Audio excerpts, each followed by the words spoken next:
Halo. Kring, kring. Halo. Oke, halo, shalom alaikum rekan-rekan semuanya. Jumpa lagi dengan saya. Dan pada pagi hari ini saya diberi kepercayaan oleh Bapak Ketua untuk kembali menyampaikan satu buah renungan ya. Dan renungan saya hari ini saya beri judul investasi bodong ya. Jadi akhir-akhir ini banyak ya tentang berita tentang investasi bodong ya, atau investasi yang ilegal, atau investasi yang penipuan ya rekan-rekan. Saya bacakan dulu ayat hari ini ya. Yang kita baca ayatnya kita ambilkan dari Injil Matai atau Matius pasal yang ke-25 ya. Saya bacakan mulai ayat 15. Dan kepada yang seorang ia beri 5 talenta, dan yang lainnya 2, dan yang seorang lagi 1, sesuai dengan kemampuan diri mereka masing-masing. Dan dia berangkat. Dan setelah pergi, yang menerima 5 talenta itu bekerja dengan talenta itu dan menghasilkan 5 talenta juga. Demikian pula dengan yang 2 menghasilkan 2 lainnya. Namun yang menerima 1 setelah pergi menggali lubang di tanah dan menyembunyikan uang tuannya. Dan sudah sekian lama datanglah tuan hamba-hamba itu dan mengadakan perhitungan dengan mereka. Dan yang telah menerima 5 talenta sambil mendekat, ia membawa 5 talenta lainnya. Saya berkata, Tuan, 5 talenta telah engkau serahkan kepadaku, lihatlah. Dengannya aku telah menghasilkan 5 talenta lain. Dan tuannya berkata kepadanya, baiklah, hai hamba yang baik dan setia, atas yang sedikit engkau telah setia, aku akan menetapkan engkau atas yang banyak. Masuklah dalam sukacita tuanmu. Dan yang telah menerima 2 talenta sambil mendekat, ia berkata, Tuan, 2 talenta engkau telah menyerahkan kepadaku, lihatlah. Dengannya aku telah menghasilkan 2 talenta yang lain. Tuannya berkata, baiklah, hai hambaku yang baik dan setia, atas yang sedikit engkau telah setia, aku akan menetapkan engkau atas yang banyak. Masuklah dalam sukacita tuanmu. Dan juga yang telah menerima 1 talenta seraya mendekat, ia berkata, Tuan, aku mengenalmu bahwa engkau adalah orang yang keras, yang menuai di tempat engkau tidak menabur, dan yang mengumpulkan dari tempat engkau tidak menebar. Dan karena takut, setelah pergi aku menyembunyikan talentamu dalam tanah. Lihatlah, engkau tetap mempunyai milikmu ini. Namun saya menanggapi, tuannya berkata kepadanya, hai hamba yang jahat dan malas, engkau mengetahui bahwa aku menuai di tempat di mana aku tidak menabur, dan mengumpulkan dari tempat aku tidak menebar. Oleh karena itu, seharusnya lah engkau menanamkan uangku itu kepada yang menjalankan uang, dan ketika datang aku menerima milikku beserta bunganya.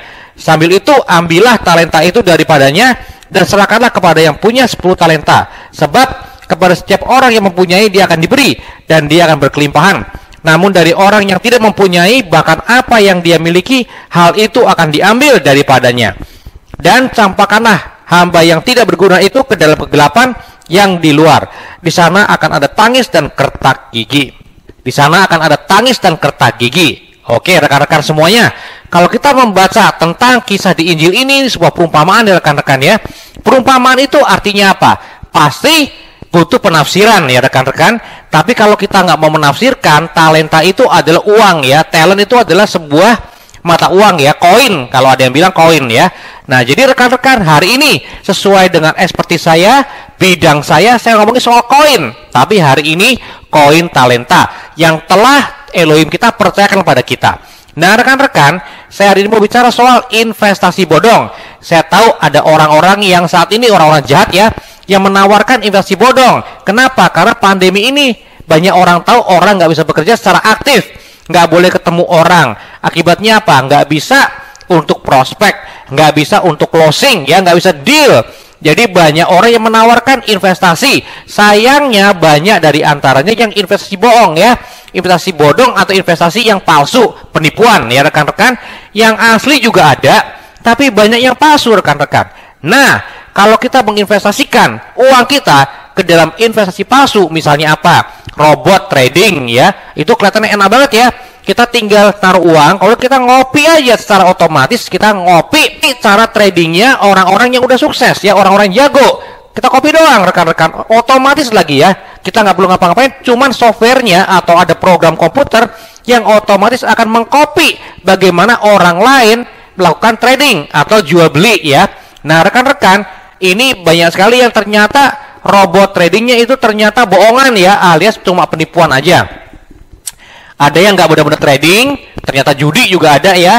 Ada juga yang benar-benar trading, tapi pada waktu harusnya dapat keuntungan, malah dianggapnya di komputernya yang terinstall di aplikasinya orang-orang pelanggannya, para investornya, yang harusnya untung malah tulisnya rugi.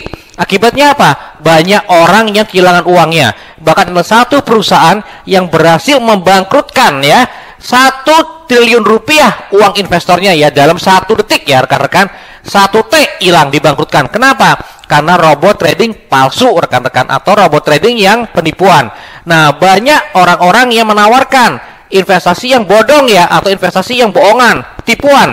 Nah, rekan-rekan, hari ini kita belajar bahwa sama seperti para investor ya, Tuhan kita pun, Elohim kita pun juga menginvestasikan sesuatu dalam hidup kita. Nah, kalau ini bentuknya, ini yang saya mau ngomong sekarang adalah bentuknya tafsir ya rekan-rekan. Ada yang menafsirkan talenta itu bakat kita, ya boleh juga ya. Ada yang bilang talenta itu ya bener-bener uang kita, berkat-berkat jasmani daripada Bapak Yahweh. Bener juga.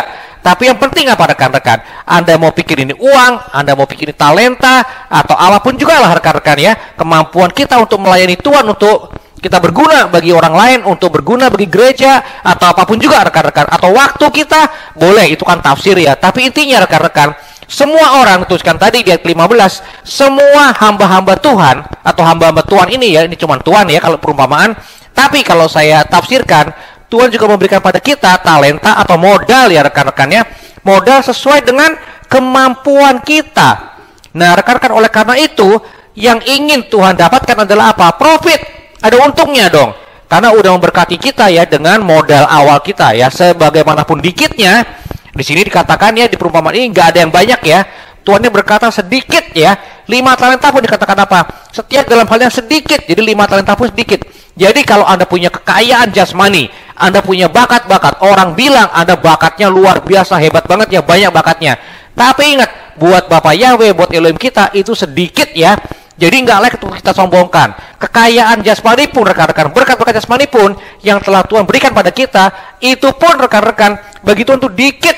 Saya pribadi teman-teman punya banyak klien orang-orang kaya ya, terutama orang-orang luar negeri ya, orang-orang tinggal di Dubai, tinggal di Inggris ya. Dan saya belum pernah melihat ada orang Kristen di Indonesia yang kekayaannya itu sejentik kukunya mereka, enggak ya. Jadi orang-orang yang di Indonesia udah merasa kaya, udah mau nyombong rekan-rekan. Tapi kalau dari pergaulan saya yang nggak banyak juga, yang nggak luas juga, saya tahu ada beberapa nasabah-nasabah saya di luar negeri terutama yang kekayaan itu jauh lebih gede daripada orang-orang sok kaya di Indonesia. Kalau murah banget, bukan buat di-flexingin, sorry aja ya, kekayaan lu itu belum seberapa dibanding kayak orang-orang dunia yang saya kenal, orang-orang yang tinggal di luar negeri ya rekan-rekan. Nah, tapi rekan-rekan, intinya begini, kekayaan yang besar pun buat Anda, buat saya, buat kita semuanya, itu termasuk kecil dibandingkan dengan ukuran dari Bapak Yahweh. Dia siap untuk mempercayakan kita dengan kekayaan yang lebih gede lagi, lebih besar lagi. Dia siap untuk mempercayakan kita bakat, kemampuan, dan modal-modal lain yang lebih gede lagi rekan-rekan. Tapi yang diharapkan adalah apa? Profit. Kalau kita diberi kepercayaan, Bapak Yahweh ingin supaya investasi beliau kepada diri kita, hidup kita, nggak sia-sia.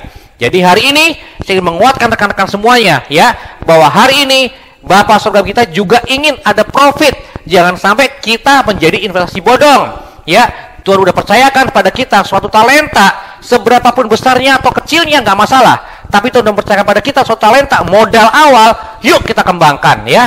Kita kembangkan rekan-rekan. Jadi hari ini yuk, marilah kita berdoa kepada Tuhan. Kita berdoa dalam nama Yesus HaMashiach supaya Bapak Surgawi, seberapapun juga talenta yang telah Kau percayakan kepada kami semuanya, kami minta ya Tuhan, Engkau yang kuatkan kami, mampukan kami, urapi kami, untuk kami boleh memultiplikasinya, sehingga berapapun juga investasi yang telah Kau berikan kepada kami, dalam diri kami, boleh Engkau suatu hari nanti Tuhan, Kau akan menerima kembali beserta dengan hasilnya, beserta dengan bagi hasilnya, dengan bunganya, dengan interest ya. Terima kasih Bapak Yahweh, kami mengucap syukur dalam nama Yesus HaMashiach. Jadikan kami anak-anak-Mu Tuhan, hamba-hamba-Mu yang setia dan menyenangkan hati-Mu, memberikan kepadamu Tuhan apa yang telah menjadi bagian-Mu, telah akan memberikan kepadamu Tuhan, mengembalikan talenta yang telah Kau percayakan dalam hidup kami, sehingga Engkau boleh menerima Tuhan diri kami sebagai investasi yang gak bodong, investasi yang menghasilkan, investasi yang menguntungkan. Semua Tuhan yang telah Kau berikan pada kami berdoa ya Bapak, Engkau yang akan multiplikasinya Tuhan menjadi berkat buat kemuliaan namamu. Dalam nama Yesus HaMashiach, Bapak Yahweh, BSM Yesus HaMashiach memberkati kita semua. Haleluya. Amin.